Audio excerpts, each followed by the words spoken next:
الشیطان الرجیم بسم اللہ الرحمن الرحیم الم تر الی الذین اوتوا نصیبا من الکتاب یشترون الضلالہ ویریدون ان تضلوا السبیل واللہ اعلم بآدائکم وکفی باللہ ولیا وکفی باللہ نصیرا الم تر الی الذین اوتوا نصیبا من الکتاب، کیا آپ نے نہیں دیکھا ان لوگوں کو جن کو کتاب کا کچھ حصہ دیا گیا؟ یشترون الضلالہ، وہ گمراہی کو خریدتے ہیں، وَيُرِيدُونَ أَن تَضِلُّوا السَّبِيلَ، اور چاہتے ہیں کہ تم راستے سے بھٹک جاؤ۔ وَاللَّهُ أَعْلَمُ بِأَعْدَائِكُمْ، اللہ تمہارے دشمنوں کو جانتے ہیں۔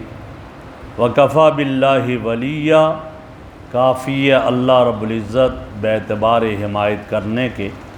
وَكَفَى بِاللَّهِ نَصِيرًا، اور کافی ہے باعتبار مدد کرنے والا۔ مِنَ الَّذِينَ هَادُوا، وہ لوگ جو یہودی ہیں ان میں سے قوم، يُحَرِّفُونَ الْكَلِمَ عَن مَّوَاضِعِهِ، وہ بدلتے ہیں کلمات کو ان کی جگہ سے۔ وَيَقُولُونَ، اور کہتے ہیں سَمِعْنَا وَعَصَيْنَا، ہم نے سن لی آپ کی بات اور ہم نے نافرمانی کی۔ وَاسْمَعْ غَيْرَ مُسْمَعٍ، آپ سنیں غیر مسمعٍ، اور تو نہ سنایا جائے۔ رَاعِنًا لَيًّا بِأَلْسِنَتِهِمْ، اور وہ رَاعِنَا کہتے ہیں اپنی زبان کو دبا کر پھیر کر۔ وَطَعْنًا فِي الدِّينِ، اور دین میں عیب نکالتے ہیں۔ وَلَوْ أَنَّهُمْ قَالُوا سَمِعْنَا وَأَطَعْنَا، اگر وہ کہتے ہم نے سن لی اور ہم نے اطاعت کی۔ وَاسْمَعْ، آپ سن لیجئے۔ وَانظُرْنَا، اور ہمارا خیال کیجئے۔ لَكَانَ خَيْرًا لَهُمْ، ان کے لیے بہتر ہوتا۔ وَأَقْوَمْ، اور ان کے لیے یہ درست بات ہوتی۔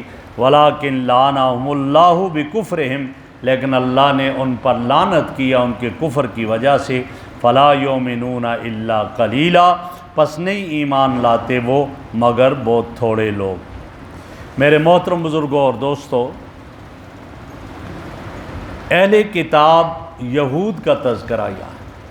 اہل کتاب جنہیں آسمانی کتابیں عطا کی گئی ہوں، اور یہ یہود نصارہ یہ لوگ ہیں جنہیں تورات، زبور اور انجیل عطا کی گئی، ان کو اہل کتاب کہا جاتا ہے۔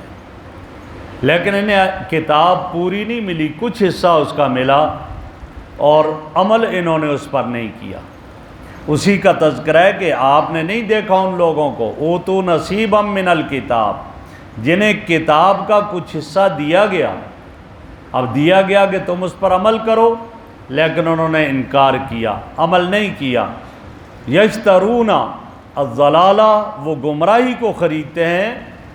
ان کو کتاب ملی، کتاب پر عمل نہ کیا، دعویٰ کرتے تھے کہ ہم اہل کتاب ہیں، ہم کتاب پر عمل کرنے والے ہیں، دعویٰ کر رہے تھے لیکن عمل حقیقت میں نہیں کرتے تھے، کتاب کا انکار کرتے تھے۔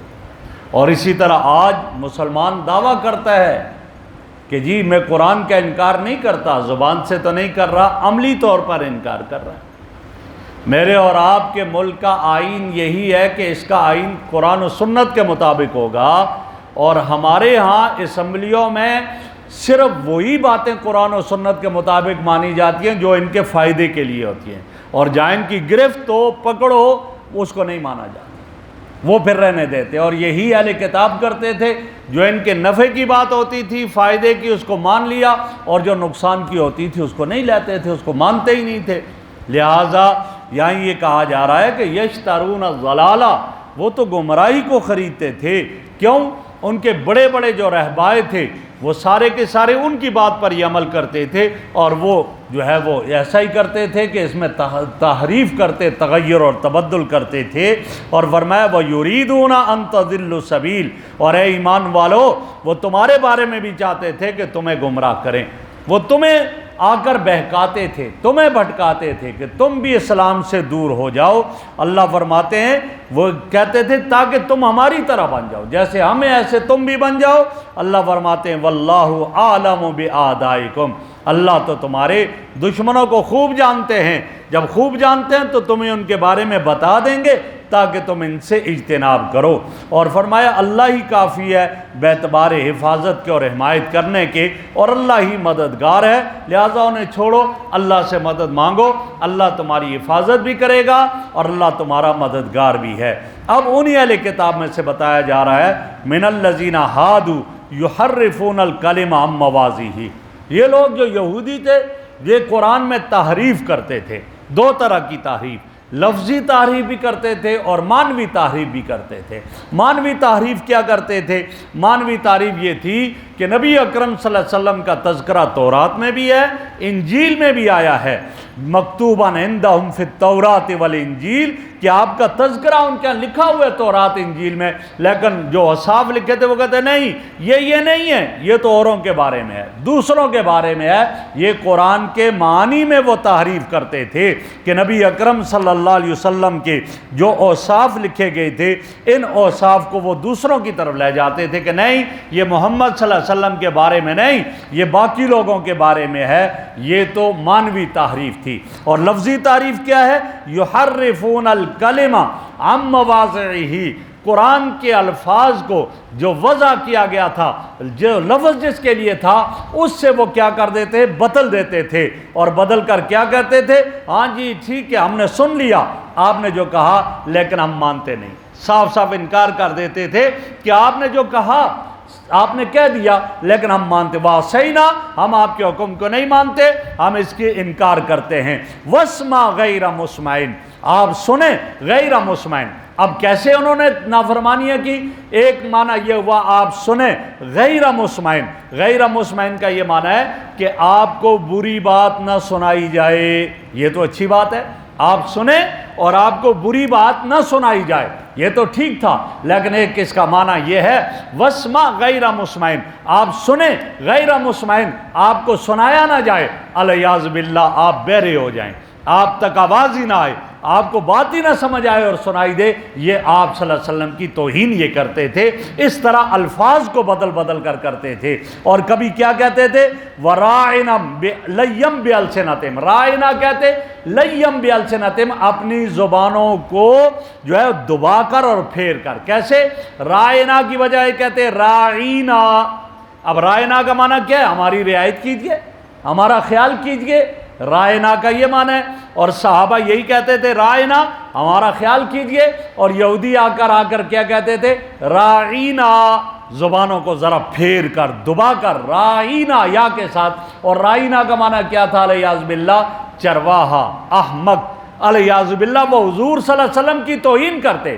صحابہ کرام رائنا کہتے یہ سوچ کر کہ ہماری رعایت، ہمارا خیال کیجئے، اور یہ اس سے فائدہ اٹھاتے ہوئے یہ کیا کہتے ہیں راعینا، آپ صلی اللہ علیہ وسلم کو بددعائیں دیتے تھے، اس طرح یہ کرتے تھے اور بددعائیں دیتے لَيًّم بِأَلْسِنَتِهِمْ، اور اس کے ساتھ آ کر آپ کو برا بھلا کہتے۔ مثلا حدیث میں آتا ہے آپ علیہ السلام کے پاس ایک یہودی آیا اور دروازے سے اس نے کہا السلام علیکم، السلام علیکم، سام کا معنی موت، علیاذ باللہ آپ پر موت آ جائے۔ جب اس نے کہا السلام علیکم آپ پر موت آ جائے، حضرت عائشہ رضی اللہ تعالیٰ عنہ سن رہی تھی، انہوں نے فوراً کہا، انہوں نے کہا علیکم السلام ولعنہ، تمہارے اوپر موت آئے اور لعنت ہو۔ اب آیا وہ یہودی آپ صلی اللہ علیہ وسلم کے پاس بیٹھا، تھوڑی دیر بات کی اور واپس چلا گیا۔ آپ علیہ السلام نے دیکھا، فرمایا عائشہ کیا بات ہے، آج تو بڑے غصے میں تھی، آج بڑی گرم تھی آپ، یہ کیا بات؟ کہا یا رسول اللہ اما سمیتا ما قال، اس نے کیا کہا آپ نے نہیں سنا؟ اس نے آپ کو بددعا دی، السلام علیکم کہا، تو آپ نے جواب میں فرمایا الم تسمعی ما قلت، کیا تو نے نہیں سنا کہ میں نے جواب میں کیا، میں نے تو کہہ دیا وعلیک، یہ اس کے اوپر لوٹ جائے تمہارے اوپر موت آ جائے. ایک انداز بھی اچھا تھا اور ان کو بد دعا بھی مل گئی. کہا میں نے بھی تو یہی کہا تھا. یعنی وہ اس طرح آپ صلی اللہ علیہ وسلم کو آ کر یہ کہتے. کبھی کہتے السلام علیکم بجائے السلام علیکم سین کے کسرے کے ساتھ. اور سلام کا معنی کیا آتا ہے؟ آپ پر بڑی چٹان گر جائے. السلام علیکم آپ پر چٹان گر جائے. تو اس طرح وہ آپ صلی اللہ علیہ وسلم کی توہین کرتے تھے. ہاں لیم بِأَلْسِنَتِهِمْ وَطَعْنًا فِي الدِّينِ اور دین میں بھی تان کرتے, دین میں عیب نکالتے تھے, تان و تشنیع کرتے تھے. کیسے عیب نکالتے؟ حضرت سلمان فارسی رضی اللہ تعالیٰ عنہ بڑے صحابی, 120 سال عمر ان کی تھی لیکن دیکھنے میں 60-70 سال کے لگتے تھے. بیٹھے ہوئے ہیں, یہودی آ کر کہتے ہیں عجیب آدمی ہو, تمہارا نبی تمہیں کیا کہتا ہے؟ طریقہ بتا رہا ہے جی تم کیا کرو, قضائے حاجت اس طرح کرو, اور تم استنجا فلاں چیز سے نہ کرو, فلاں سے نہ کرو. یہ کیا اتنی چھوٹی چھوٹی باتیں بتا رہا ہے؟ وہ تان اور تشنیع کرنے لگے. تو حضرت سلمان فارسی نے کہا یہی تو ہمارے نبی کی عظمت ہے, ہمیں بیت الخلاء سے بیت اللہ تک کے آداب بتا دیے. ہمیں بتا دیا کہ تم بیت الخلاء میں جاتے ہو, تمہارا چہرہ بھی بیت اللہ کی طرف نہ ہو, تمہاری پیٹھ بھی بیت اللہ کی طرف نہ ہو. یہ آپ نے ہمیں آداب بتائے. ہمیں یہ بتایا کہ تم استنجا کرتے ہو ہڈی سے نہ کرو, اس لیے کہ ہڈی کا کوئی سرا جو ہے وہ تیز ہوا زخم آ جائے گا. ہمیں یہ کہا کہ تم گوبر سے استنجا نہ کرو, کھانے سے استنجا نہ کرو. یہ آپ صلی اللہ علیہ وسلم نے ہمیں آداب بتائے ہیں. یہ تو آپ کی عظمت کی دلیل ہے. تو یہاں یہی کہا وَطَعْنًا فِي الدِّينِ, یہ دین اسلام میں عیب نکالتے تھے اس طرح. اور اللہ رب العزت کی شان دیکھیں, میرے اللہ نے فوراً کیا کیا کہ جہاں نبی صلی اللہ علیہ وسلم کے ایک ایسا لفظ جس کے دو معنی, ایک میں آپ کی عظمت ہے اور اس میں اس کی آپ کی شان میں کمی کا احتمال تھا, آپ نے فوراً منع کر دیا. اور کیا فرمایا؟ یہ الفاظ نہ بولو تاکہ دوسروں کو موقع ہی نہ ملے. تو کیا فرمایا؟ لا تقولوا رائنا, آج کے بعد رائنا کوئی صحابی بھی نہ کہے, کوئی مسلمان بھی میرے نبی کے سامنے آ کر رائنا نہ کہے, بلکہ کیا کہے کہ انظرنا. انظرنا کا معنی بھی ہمارا خیال کیجئے, ہمیں دیکھ لیجئے. رائنا کا بھی ہمارا. تو اب یہودیوں کو موقع اب ان سے ختم ہو گیا کہ آپ کی توہین کریں. تو آگے اللہ فرماتے ہیں وَلَوْ أَنَّهُمْ قَالُوا, یہ یہودی اگر یہ کہہ دیتے سَمِعْنَا وَأَطَعْنَا, اللہ کے حبیب آپ نے جو حکم دیا ہم نے سن لیا, ہم نے اطاعت کر لی, فرما برداری کر لی. اسینا نہ کہتے, اسینا کی وجہ کہتے اطعنا, ہم نے اطاعت کر لی. واسمع, اور آپ سنیے یہ کہتے وانظرنا, اور ہمارا خیال کر دیجئے. رائنا کے بجائے انظرنا کہہ دیتے لکان خیر لہم, تو یہ بات ان کے لیے بہتر ہوتی, ان کے لیے اچھی ہوتی. کیوں؟ اب توہین کا پہلو کوئی نہیں تھا, نبی کی عظمت اور شان کا پہلو تھا. وہ اقوام, اور یہ بات ان کے لیے بڑی درست ہوتی اور اچھی ہوتی. لیکن یہ بیوقوف ہے. کیوں؟ ولیکن لعنہم اللہ, اللہ نے ان پر لعنت کی. اور لعنت کہتے ہیں رحمت سے دور ہونا. یہ اللہ کی رحمت سے دور ہیں نبی کی توہین کرنے کی وجہ سے, بکفرن, اپنے کفر کی وجہ سے. فلا یؤمنون الا قلیلا, نہیں ایمان رکھتے مگر بہت تھوڑے. جیسے حضرت عبداللہ ابن سلام رضی اللہ تعالیٰ عنہ اور بعض جنہوں نے ایمان لایا اہل کتاب یہود میں سے, بس وہ ہیں اللہ رب العزت نے انہیں یہ عظمت عطا کی. تو یہاں اس بات کی طرف اشارہ ہوا, کہا کہ نبی اکرم صلی اللہ علیہ وسلم کے لیے ایسا لفظ بھی استعمال نہ کرو کہ جس لفظ کی فائدہ اٹھاتے ہوئے دشمن نبی اکرم صلی اللہ علیہ وسلم کی توہین کا پہلو مد نظر رکھتا ہو, اس کو بھی نہ لے کر آؤ. تو اس سے پتہ چلا کہ اسلام اتنی عظمت والی چیز ہے اور ہمارے نبی صلی اللہ علیہ وسلم پر ہمارے اوپر کتنا حق ہے. اللہ ہمیں عمل کی توفیق عطا فرمائے.